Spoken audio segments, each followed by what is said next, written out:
As part of my playing catch-up with request reviews, here's a short discussion on an equally short animated YouTube feature called Song in the Sky. Released in May of this year, the 11-minute animated short serves as a pilot for a much longer series that does not yet fully exist, created by writer, director, and animator Sam Frederick. The short narrative seems to tell the story of a civilization that lives in the sky. That civilization appears to be held up by some sort of crystals, and the one crystal we know about for certain is crumbling fast. Loss of these crystals causes the sky civilization to tumble back down to Earth, or at least what we can assume is Earth. Our main character is a pilot by the name of Angela, who seems to have gone through a traumatic experience 3 months ago, in which she appeared to have lost someone very important to her by the name of Helen. We don't know much about the nature of their relationship, but their bond appears to have been deep and important enough, and Helen not actually appearing to be around any longer seems to be something of a PTSD trigger, along with all the other memories of war that she's reintroducing herself to after all these months. She flies alongside an alien-like creature she calls Andy, who also seems to care very much about her well-being and is concerned that Angela may be out and flying way too early for her own good. Regardless, Angela swoops in to help fight against a large flying monster that is categorized as something called a Great God, which is likely to be one of many that is plaguing this floating society. Whatever this monster is, it bleeds, screams, and attracts other smaller and demonic-looking creatures to herself.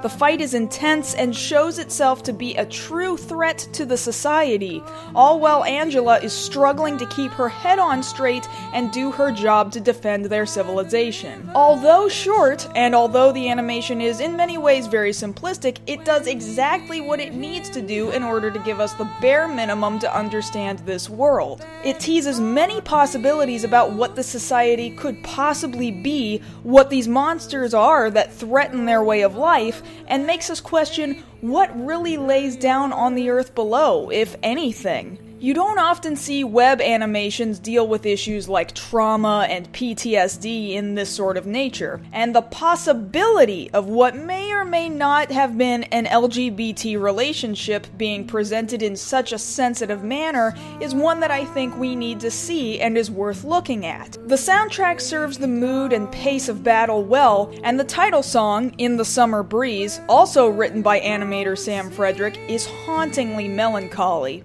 And shockingly enough, especially for a web animation, the voice acting is really quite good too. While Frederick has animated other shorts and has submitted to film festivals in the past, this is the one that he's hoping will become a bigger, more ambitious project with the inclusion of other artists and animators to make his narrative dream come true. At this time, Frederick has a Patreon page set up to help him accomplish this goal. If any of what I've said interests you, you can find the link to the original Song in the Sky video and Frederick's Patreon page in the description below. Definitely take the time to check out this short but ambitious project. Animation fans, I think, will be really glad they gave it a look.